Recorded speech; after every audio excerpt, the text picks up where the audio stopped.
ঈমান কাকে বলা হয়? ঈমান বলা হয় বিশ্বাসকে। ঈমান অর্থ বিশ্বাস করা। কি বিশ্বাস করা? আল্লাহ তাআলাকে বিশ্বাস করা, দেখে হোক না দেখে হোক আল্লাহ তাআলাকে মনে প্রাণে বিশ্বাস করার নাম ঈমান। আল্লাহ তাআলাকে দেখে না দেখে বিশ্বাস করার নাম ঈমান। একজন মানুষ আরেকজন মানুষকে বলল, আমি আপনাকে বিশ্বাস করি কিন্তু আপনার কথা মানি না, তাহলে এই লোকটিকে ওই লোকটাকে বিশ্বাস করবো না তার সাথে তামাশা করবো? তামাশা করবো। ঠিক তখন পাবে আল্লাহ তাআলাকে বিশ্বাস করা এর মানে আল্লাহ তাআলার কথাগুলিকে বিশ্বাস করা। সুবহানাল্লাহ।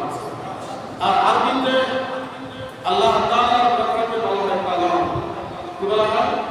কালাম। এজন্য এই কোরআন কারীমের নাম হলো কালামুল্লাহ। কি নাম? কালামুল্লাহ। আল্লাহ তাআলার কালাম, আল্লাহ তাআলার কথা। তাহলে কোরআন কারীমের কথাগুলি আল্লাহর কথা, আল্লাহ তাআলার কথাগুলিকে বিশ্বাস করার নাম ঈমান। এখন প্রশ্ন হলো, আপনি কতটুকু বিশ্বাস করবেন? পুরো কোরআন বিশ্বাস করবেন নাকি কিছু অংশ বিশ্বাস করবেন? কোনটা? পুরো। যিনি পুরোটা বিশ্বাস করবে তিনি ঈমানদার। তিনি কি? ঈমানদার। আর যারা বাজ অংশ বিশ্বাস করবে, বাজ অংশ ছেড়ে দেবে, কিছু অংশ বিশ্বাস করবে আর কিছু অংশ ছেড়ে দেবে, তাদের সম্পর্কে আল্লাহ তাআলা বলেন, আফাতুমিনুনা বিবাদিল কিতাব ওয়া তাকফুরুনা বিবাদ। তোমরা কি কিতাবের কিছু অংশ মানো আর কিছু অংশ ছেড়ে দেবে? যদি এমনটা করো যেমনটা ইহুদিরা করত, যেমনটা খ্রিস্টানরা করত, যে তারা তাদের যতটুকু পছন্দনীয় ততটুকু রেখে বাকিটুকু মুছে দিয়েছে, তোমরাও যদি এমনটা করো তাহলে তোমাদের স্থান হবে কোথায়? জাহান্নামে। এজন্য আল্লাহ তাআলা কোরআনুল কারীমের ভিতরে নবীর মাধ্যমে বলতেছেন, মুমিনদেরকে সুসংবাদ দেন যারা ঈমান আনয়ন করেছে। ঈমান কাকে বলা হয়? যারা আল্লাহ তাআলাকে না দেখে বিশ্বাস করে, আল্লাহ তাআলার কথাগুলিকে বিশ্বাস করে, অর্থাৎ কোরআনুল কারীমের সূরা ফাতিহা থেকে সূরা নাস পর্যন্ত যারা বিনা যুক্তিতে বিশ্বাস করে তারাই মুমিন। সুবহানাল্লাহ। তারাই কি?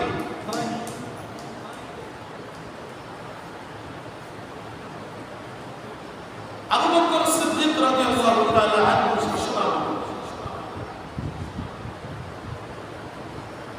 তিনি যখন রাষ্ট্রপ্রধান, তখন কিছু মুসলমান যারা রাসূলের পিছনে নামাজ আদায় করত, রাসূলের সময় যাকাত আদায় করত, যারা রাসূলের সময় রোজা রাখত, ইসলামের যাবতীয় বিধিবিধানগুলি পালন করত, এই মুসলমানদের মধ্যে কিছু মুসলমান আবু বকরের জামানায় যাকাতকে অস্বীকার করে। যাকাত আল্লাহ তাআলার একটি ফরজ বিধান, যাকাতকে অস্বীকার করে। তারা যুক্তি দাঁড় করায়। কি যুক্তি? এটা রাসূলের সময় ফরজ ছিল, রাসূলের সময় দরকার ছিল, রাসূল ইন্তেকাল করেছে, এটা দরকার রহিত হয়ে গেছে, এখন আর যাকাতের দরকার। আবু বকর সিদ্দিক রাদিয়াল্লাহু তাআলা আনহু রাষ্ট্রপ্রধান, তিনি দাঁড়ায় গেলেন, দাঁড়িয়ে ঘোষণা করে দিলেন, যারা রাসূলের সময়ের যাকাতকে এখন অস্বীকার করবে, আমি আবু বকর তাদের বিরুদ্ধে জিহাদ ঘোষণা করলাম। সুবহানাল্লাহ বলেন। জিহাদ ঘোষণা করল, জিহাদের এলান যখন বেজে উঠল, হযরত ওমর ফারুক রাদিয়াল্লাহু তাআলা আনহু দৌড়ায় আসলেন। হে আবু বকর, আপনি কি করছেন? আপনি কাদের বিরুদ্ধে জিহাদ ঘোষণা করেছেন? যারা পাঁচ ওয়াক্ত নামাজ মসজিদে যে আদায় করে, যারা এখনো সিয়াম সাধনা করে, যারা এখনো পর্দার হুকুমগুলি মেনে চলে, যারা সাদকা করে, যারা জিহাদের ময়দানে জিহাদ করে, আপনি তাদের বিরুদ্ধে জিহাদের ঘোষণা দিয়েছেন। আবু বকর সিদ্দিক রাদিয়াল্লাহু তাআলা আনহু বললেন, আম্মা, যদিও তারা নামাজ আদায় করে, যদিও তারা পর্দার হুকুমগুলি পালন করে, যদিও তারা সিয়াম সাধনা করে, যদিও তারা অর্থকরী দান করে, যদিও তারা যাবতীয় হুকুমগুলি পালন করে, কিন্তু আল্লাহ তাআলার নবী বিশ্বনবী মুহাম্মদ রাসূলুল্লাহ সাল্লাল্লাহু আলাইহি ওয়াসাল্লাম বলেছেন, ইসলামের কোনো একটা ফরজ বিধানকে কেউ যদি অস্বীকার করে, বাকি সমস্ত বিধানগুলি যদি সে পুঙ্খানুপুঙ্খানুভাবে পালন করে, তারপরেও সে বেঈমান হয়ে যায়। কি হয়ে যায়? বেঈমান। সুতরাং এরা কাফের হয়ে গেছে। এরা একটা ইসলামের বিধানকে লঙ্ঘন করার কারণে বাকিগুলা এমনি বাতিল হয়ে গেছে। সুতরাং তাদের বিরুদ্ধে আমার জিহাদ। ওমর রাদিয়াল্লাহু তাআলা আনহু বুঝতে বাকি রইল না। তিনি বুঝে ফেললেন যে হ্যাঁ, এটাই সত্য কথা। আজকে এরা যাকাতকে অস্বীকার করছে, আগামীকাল হয়তো পারে তারা রোজাকে অস্বীকার করবে, এর পরের দিন তারা পর্দাকে অস্বীকার করবে। এভাবে তো ইসলাম বিলীন হয়ে যাবে। আপনি যা করেছেন সত্যই করেছেন, আমি আপনার হাতের উপর হাত রেখে বেয়াত করলাম। সুবহানাল্লাহ। এই দীর্ঘ হাদিস থেকে আপনারা কি বুঝলেন? যে ঈমান শুধু কিছু অংশের নাম ঈমান নাকি পুরাটার নাম ঈমান? কথা বলেন না, পুরাটার নাম ঈমান। কোরআনুল কারীমের শুরু থেকে নিয়ে শেষ পর্যন্ত যারা পালন করবে তারাই হলো ঈমানদার। তারাই কি? ঈমানদার। তো কোরআনুল কারীমের এক আয়াতে কারীমের ভিতরে যাকাতের কথা আছে না নাই? আকিমুস সালাহ ওয়া আতুজ যাকাত। যাকাতের কথা আছে না নাই? তো এই যাকাতের কথা লঙ্ঘন করার কারণে তারা কি হয়ে গেছে? বেঈমান। বিষয়টা আরো সহজে বোঝার জন্য আরো একটি উদাহরণ দেব। এক ব্যক্তি আসলেন, ঘরের ভিতরে সুন্দর করে জামা কাপড় পরে, সুন্দর করে সেফটি লাগায়া, সুন্দর করে বাকিতে লাগায়া, লম্বা চম্বা জুমার দিন আসছে, মসজিদের ভিতরে নামাজ আদায় করার জন্য নামাজে আসলেন। আসার পরে আল্লাহু আকবার বলে নামাজে দাঁড়ায় গেলেন, সানা পড়লেন, সূরা কেরাত পড়লেন, রুকু করলেন, রুকুর তাসবিহগুলি করলেন, সিজদা করলেন, সিজদা থেকে উঠে আবারও এক রাকাত করলেন, সালাম ফিরালেন। লম্বা মুনাজাত করার পরে সেই রুকু বলতেছে, আইরে সব কিছু তো করলাম, একটা মাত্র ভুল করে ফেললাম, আমি কোনো ওযু করি না। কি করি না? ওযু করি না। বলেন তো দেখি, যারা জীবনে মাদ্রাসায় পড়েন নাই, আপনাদের জ্ঞানে কি বলেন এই লোকটা নামাজ হয়েছে কি? আমাদের বলা যারা কি নামাজ হয়েছে কি? না, নামাজ হয় না।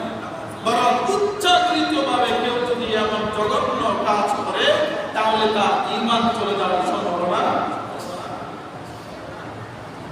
এই লোকটা যাবতীয় কাজ করলেন, নামাজের ভিতরে সুন্দর তেলাওয়াত করলেন, নামাজের ভিতরে লম্বা সিজদা করলেন, নামাজের ভিতরে লম্বা রুকু করলেন, সব ঠিক আছে, একটা মাত্র ভুল করেছে, ওযু করে নাই। এই লোকটার নামাজ বরবাদ হয়ে গেছে। বরবাদ। ঠিক তদ্রূপভাবে ইসলামের ভিতরে কেউ যদি একটা ফরজকে লঙ্ঘন করে, অস্বীকার করে, বাকি সব বিধান এমনিই বাতিল হয়ে বেঈমান হয়ে যায়। বেঈমান। আরো সহজে বুঝেন, একজন কৃষক ধান বোনার জন্য একটা ক্ষেত তৈরি করলেন, আইন বাঁচলেন, গাছগুলি পরিষ্কার করলেন,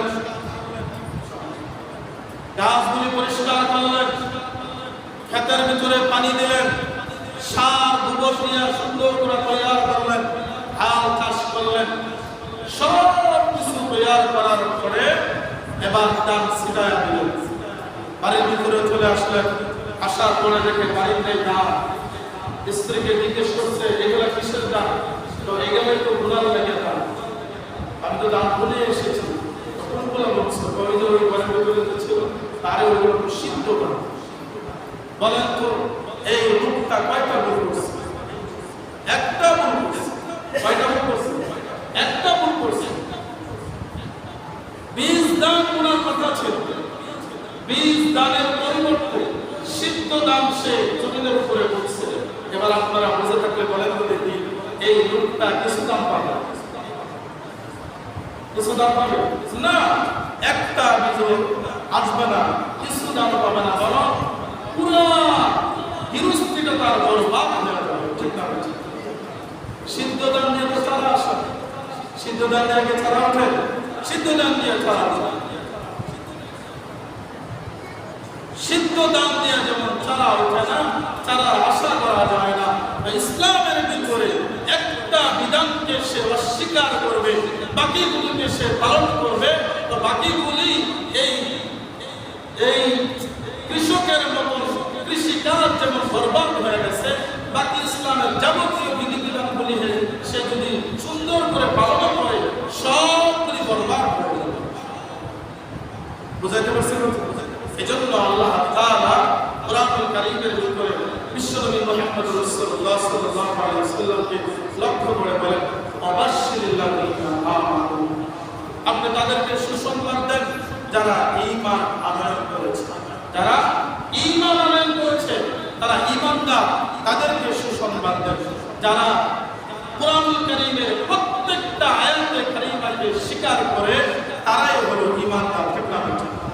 কিছু অংশকে মানবে আর কিছু অংশকে ছেড়ে দেবে, পশ্চিম কালেও তারা ঈমানদার হতে পারে না। ঠিক না? ঈমানদার জন্য আমরা দেখি যে আমাদের সমাজের ভিতরে কিছু মানুষ এমন আছে যে কোরআনুল কারীমের কিছু মানে আর কিছু অস্বীকার করে। যেমন তাসলিমা নাসরিন, সে কোরআনুল কারীমের উপরে আপত্তি করেছিল যে একজন সন্তান সে বাবা ডবল সম্পত্তি পাবে, আর একজন নারী সে অর্ধেক পাবে, সিঙ্গেল পাবে। এটা আপত্তিজনক। এই কথাটা তাসলিমা নাসরিন। আর ফরিদা রহমান, যিনি সংসদ সদস্য ছিল, তিনি বলেছিল যে আমি এমন ভাবে বলি না। তিনি ঘুরায় বলছেন, বাবা ঘরের ভিতর থেকে সন্তান আসছে, আবার মেয়েও আসছে, দুজনই একই বাবার সন্তান, কিন্তু সম্পত্তি পাওয়ার বেলায় একজন বেশি পাবে আর একজন কম পাবে, এটা মিলে না, এটা যুক্তিতে মিলে না। এরা কোরআনুল কারীমের উপরে আপত্তি করেছে। কোরআনুল কারীমের উপরে আপত্তি করার কারণে এরা ঈমানদার না বেঈমান? কথা বলে না, ঈমানদার না বেঈমান? বেঈমান। কোরআনুল কারীমের আয়াতে কারিমাকে অস্বীকার করেছে। অথচ এরা যদি ঠান্ডা মাথায় বস্তু চিন্তা করত, তাহলে তারা দেখতে পাইত যে নারী কম পেয়েও বেশি বেড়েছে, নারী কম পেয়েও বেশি বেড়েছে। যেমন সন্তান, একজন ছেলে শুধু বাবার সম্পত্তিই পায়, শ্বশুর বাড়িতে পায়, শ্বশুর বাড়িতে সম্পত্তি পায়। যারা কৌলে কৌশলে তারা ডাকাতি করে। ঠিক না? কথা বলে না? ঠিক না? যারা কৌলে কৌশলে নেয় তারা ডাকাতি করে। যেমন এক লোক তার মেয়েকে বিবাহ করে, এজন্য বাজারে তার বলেন সবচেয়ে বড় রোগটা বিক্রি করছে। বিক্রি করে যখন বাড়িতে ফিরতেছে, তখন টাকার দাম ধরছে। ধরার পরে বলতেছে যে মুরব্বী, আপনি তো 1 লক্ষ টাকা গরুটা বিক্রি করছে, আমরা সবই জানি, আপনার কাছে টাকা আছে, টাকাটা দিয়ে দেন।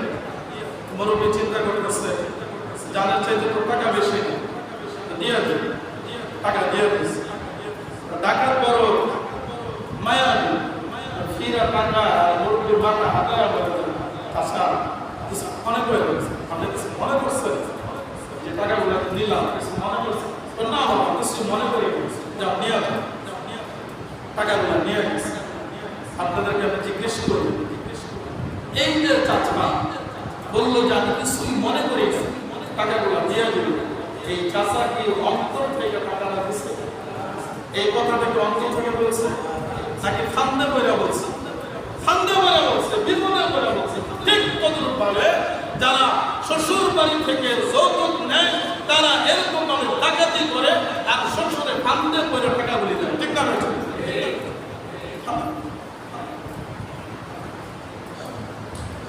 তাসলিমা নাসরিন বুঝে নাই, ফরিদা রহমান বুঝে নাই যে মেয়ে সিঙ্গেল পেয়েও ডবল পাইল। কিভাবে পেল? হয় একজন ছেলে তার বাবার সম্পত্তি শুধু পায়, শ্বশুর বাড়ি থেকে পায়, কিন্তু মেয়ে বাবার বাড়িতেও পায়, শ্বশুর বাড়ি থেকেও পায়। তো সিঙ্গেল আর সিঙ্গেল মিলে সমান হলো কিনা? কথা বলো, সমান হলো কিনা? এটা গেল এক কথা। দ্বিতীয় কথা হলো ছেলেটা 3 খাতে টাকাগুলি খরচা করে। কয় খাতে? 3 খাতে টাকাগুলি খরচা করে। কত কত নিজের ভরণ পোষণ, এরপরে নিজের ছেলে মেয়েদের ভরণ পোষণ, আসতে না, এরপরে নিজের মা বাবার ভরণ পোষণ। এই খরচগুলি ছেলের করতে বাধ্য হয় না। বাবা যদি আগে মারা যায়, বোন যদি তার শ্বশুর বাড়ির কোনো আত্মীয় স্বজন নিয়ে ওঠে, তখন খরচা করে কে? তাই করে 3 খাতে খরচা করলো ছেলে, আর মেয়ের কোনো খাতে খরচা না। শরীয়ত বলে মেয়ে হওয়ার পরে বিবাহ দেওয়ার আগ পর্যন্ত যাবতীয় খরচার দায়িত্ব বাবা। আওয়াজ দিয়ে বলে তো বাবা, যাবতীয় খরচা। এখানে যদি তার একটা লিপস্টিকও লাগে, যদি তার নীল কাটারও লাগে, যদি একটা চিরুনিও লাগে, ওই খরচা দিবে কে? বুঝুন না, কে দিবে? বাবা দিবে। এরপরে বিবাহ দেওয়ার পরে মৃত্যুর আগ পর্যন্ত যাবতীয় খরচা দেবে কে? স্বামী। খরচা দেবে কে? স্বামী। তাহলে বাবার অংশ থেকে এক অংশ পাইল, জামাইয়ের অংশ থেকে কিছু অংশ পাইল। তাহলে খরচা তো কোন জায়গা? খরচার কোনো জায়গা আছে? কথা বলে না, খরচার কোনো জায়গা আছে না। এরপরেও সে যদি করে, এটা হলো তার ব্যক্তিগত, কিন্তু সে বাধ্য না। যেমন 10 জন মুসল্লি নিয়ে ইমাম সাহেব চা খাইতে বলছে, মুসল্লিরাও জানে যে হুজুর তো হুজুরের বিল আমরা দিই, এটাই তো নিয়ম।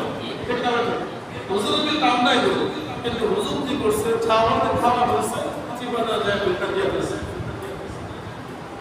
এটা কি বার্তা ছিল? বিল তো মুসল্লিরাই দিত। ঠিক না? বিল তো মুসল্লিরাই দিত, কিন্তু ইমাম সাহেব পণ্ডিতি করে যায় বিলটা দিয়ে দিয়েছে। এরকম আল্লাহ পণ্ডিতি করে কোনো মেয়ে যদি খরচা করে, সেটা হলো ভিন্ন কথা। বাকি ইসলাম বলতেছে যে জন্মের পর থেকে নিয়ে বিবাহ আগ পর্যন্ত বাবা তার ভরণ পোষণ দিবে, বিবাহের পর থেকে নিয়ে মৃত্যুর আগ পর্যন্ত স্বামী তার ভরণ পোষণ দিবে। আর কোনো ক্ষেত্রে কোনো ক্ষেত্রেই তার খরচার জায়গা ঠিক আছে, কোনো জায়গা। এরপরেও তাসলিমা আর ফরিদা বুঝলো না কেন? একটা ঘটনা শুনি। এক গ্রাম্য লোক, মূর্খ মানুষ, সিগনেচারটা জানে না, নিজের নামটাও লিখতে পারে না, কলমও ধরতে পারে না, কোনো রকম টিপ দিয়া চলে। কিন্তু এই লোকটা আধুনিক যুগের ছোঁয়া পাইছে, ডিজিটাল বাংলাদেশের ছোঁয়া পাইছে। ডিজিটাল করতে করতে তার কান জ্বালা পোড়া হয়ে গেছে, স্মার্ট বাংলাদেশের ছোঁয়া পাইছে। এই জন্য সে চিন্তা করলো যে আমি যেমন মূর্খ, সমাজের ভিতরে শিক্ষা দিতে পারি না, মানুষের সামনে বড় লজ্জা পায়, আমার ছেলেটা যেন কমসে কম কিছু শিক্ষিত হয়, আমার ছেলে যেন আমার মতো বোকা না হয়, আমার ছেলে যেন আমার মতো মূর্খ না হয়। এই জন্য ছেলেটারে পড়তে দিচ্ছে। পড়তে পড়তে যখন মেট্রিক পাস করছে, রেজাল্ট যখন বের হয়েছে, তখন সন্তানকে জিজ্ঞেস করছে ডাক দিয়া যে বাবা তুমি কত নম্বরে পাস করছো? সন্তান বলে যে বাবা আমি 1 নম্বরে পাস করছি। তো বাবা কপালের ভিতরে হাত মারে আর বলে হাই হাই হাই হাই, কত কষ্ট করে তোমার টাকা পয়সা দিলাম, তুমি 1 নম্বরে পাস করছো, আর বাড়ির পাশে ওই যে তোমার বন্ধু সে তো 10 নম্বরে দৌড়ায় গেছে এই স্কুলের ভিতরে, হেডমাস্টারে যায় বলছে, হ্যাঁ আমি দিনমজুর মানুষ, কষ্ট করে কত কষ্ট করে টাকা পয়সা দেই, আর আমার ছেলেটা 1 নম্বরে পাস করলো আর পাশের ছেলেটা 10 নম্বরে পাস করলো, এটা তো হইল। রাগ হয়ে গেছে। তো মাস্টাররা তারা বুঝাইতেছে, আরে ভাই আপনি বুঝেন 1 নম্বর সিরিয়ালে 1 নম্বর হয়েছে, সে সব বিষয়ে 190 করে নাম্বার পায়া সিরিয়ালে সে 1 হয়েছে, তার সিরিয়াল কত 1 আর তার সিরিয়াল হলো 10, সে নাম্বার অনেক কম পাইছে, কিন্তু সে বুঝতে রাজি। ঠিক তদরূপ ভাবে তসলিমাকেও বোঝানো যায় না, আর ফরিদা রহমানকেও বোঝানো যায় না। কেন বোঝানো যায় না? যে এরা এরকম বোঝা বলছে যে এই গ্রাম্য লোক যেরকম বলছে তার সন্তানের পরীক্ষার রেজাল্টের অবস্থা আর এই দুই মহিলার একই অবস্থা, ঠিক না? এই জন্য আল্লাহ পাক কুরআনুল কারীমের ভিতরে বলতেছেন যে হে নবী, আপনি ওই সমস্ত মুমিনদেরকে সুসংবাদ দেন যারা ঈমান আনয়ন করেছে। সুবহানাল্লাহ। এবার আবার আমি কথা বলি যে কুরআনুল কারীমের কয় আয়াত আমরা বিশ্বাস করব? সব আয়াত শুরু থেকে নিয়ে শেষ পর্যন্ত কেউ যদি স্বীকার করে তাহলে সে মুমিন, আর যদি কোনো এক আয়াতকে অস্বীকার করে তাহলে সে বেঈমান, ঠিক না? তো কুরআনুল কারীমের ভিতরে নামাজের আয়াত আছে না? কথা বলেন, আছে না? কেউ যদি নামাজকে অস্বীকার করে সে মুমিন না বেঈমান? আওয়াজ দিয়ে বলেন, সে মুমিন না বেঈমান? বেঈমান। কুরআনুল কারীমের ভিতরে রোজার আয়াত আছে না? যদি কেউ রোজাকে অস্বীকার করে তাহলে মুমিন না মুনাফিক? বেঈমান, বেঈমান। এরকম ভাবে কুরআনুল কারীমের কোনো একটা আয়াতে কারীমাকে কেউ যদি অস্বীকার করে তাহলে সে ঈমানদার থাকে না, বেঈমান। এজন্য উচিত হইল আবু বকর সিদ্দিক রাদিয়াল্লাহু তাআলা আনহু মতন ঈমান আনা কাফেররা এসে আবু বকরকে ধরছে। আবু বকর রাদিয়াল্লাহু তাআলা আনহুকে ধরে বলতেছেন যে আবু বকর, এখনো কি তুমি মুহাম্মদকে মানবে? কেন মানবো না? মুহাম্মদ তো পাগল হয়ে গেছে। নাউজুবিল্লাহ বলবেন, মুহাম্মদ তো পাগল হয়ে গেছে। কি হয়েছে বলেন? কয় তিনি নাকি মেরাজে গেছে, জান্নাত দেখে আসে, জাহান্নাম দেখে আসে, জাহান্নামীদের শাস্তি দেখে আসে, জান্নাতীদের পুরস্কার দেখে আসে, লৌহ কলম আরশ কুরসি আল্লাহ তাআলার সাথে নাকি কথোপকথন করে একই রাত্রে ফিরছে। এই ধরনের কথা কোনো সুস্থ মস্তিষ্ক মানুষে মানতে পারে কি? এই কথা বলি কার? আবু জাহেল না? এই কথা কার? আবু বকর সিদ্দিক রাদিয়াল্লাহু তাআলা আনহু জিজ্ঞেস করলেন যে নেতাজি, এই কথাগুলো কে বলেছে? তিনি বললেন, কে বলবে? তোমাদের নবী মুহাম্মদুর রাসূলুল্লাহ সাল্লাল্লাহু আলাইহি ওয়াসাল্লাম। আবু বকর সিদ্দিক রাদিয়াল্লাহু তাআলা আনহু বললেন, যদি মুহাম্মদুর রাসূলুল্লাহ এই কথা বলে থাকে তাহলে নিঃসন্দেহে সত্য। সুবহানাল্লাহ। আবু বকর সেখানে গেছেন, রাসূলের দরবারে গেছেন। রাসূল সাল্লাল্লাহু আলাইহি ওয়াসাল্লাম আগেই জেনে ফেলেছেন যে আবু বকর আমার কাছে না জিজ্ঞেস করার আগেই, আমার কাছে না শোনার আগেই বিশ্বাস করে ফেলেছে। আল্লাহ তাআলা উপাধি দিয়ে দিয়েছেন, রাসূল সাল্লাল্লাহু আলাইহি ওয়াসাল্লাম তাকে সিদ্দিক উপাধি দিয়ে দিয়েছেন। সুবহানাল্লাহ। আবু বকর তিনি যুক্তি তালাশ করলেন না। আবু বকর তিনি মুহাম্মদুর রাসূলুল্লাহ সাল্লাল্লাহু আলাইহি ওয়াসাল্লামের পবিত্র জবানে শুনে নেওয়া এর আগে বিশ্বাস করে ঠকছে না জিতছে? কথা বলেন না, ঠকছে না জিতছে? সিদ্দিক উপাধি দিয়েছে বিশ্বনবী মুহাম্মদ রাসূলুল্লাহ সাল্লাল্লাহু আলাইহি ওয়াসাল্লাম। এজন্য সব কথায়, সব ক্ষেত্রে যুক্তি যারা তালাশ করে, প্রমাণ যারা তালাশ করে, তারা হালাল জায়গা হয় না, হারাম জায়গা হয়। তারা কি হয়? হারাম জায়গা। কিতাবের ভিতরে এসেছে যে তুমি যে সব জায়গায় যুক্তি তালাশ করো, সব জায়গায় যে প্রমাণ তালাশ করো, তোমার যে বাবা, তোমার বাবা যে তোমারই বাবা, এটা প্রমাণ। তোমার বাবা যে তোমারই বাবা, এটা প্রমাণ। কামিল না? কাবিননামা কাবিননামা থাকা সত্ত্বেও আমার মা আমাকে অবৈধভাবে জন্ম দিতে পারে কি পারে কথা বলে না পারে কি পারে না পারে যেন একটি কথা আছে যে মন জানে পাপের কথা আর মা জানে বাপের কথা মন জানে কার কথা বাপের কথা কে কত পাপ করছে এটা মন জানে আর মা জানে বাপের কথা ঠিক না বেটা দ্বিতীয় কথা হলো যে তোমার মা বলেছে এটা তোমার বাবা তোমার মা যিনি কাবিননামা থাকা সত্ত্বেও অবৈধভাবে জন্ম দিতে পারে যিনি তোমাকে এ কথা বলে যে এটা তোমার বাবা এরপরেও তো হাজারো ধরনের সন্দেহ থাকে তারপরেও আমরা এক বাক্যে স্বীকার করে নিয়েছি এটা আমাদের বাবা ঠিক না একজন মার কথা তুমি মানতে পারবে না একজন মায়ের সাক্ষী তুমি গ্রহণ করে তোমার বাবাকে বাবা স্বীকারোক্তি দিচ্ছ কিন্তু যেখানে আল্লাহ তাআলা বলতেছেন রাসূল বলতেছেন সাহাবায়ে কেরাম বলে গিয়েছেন এখানে তুমি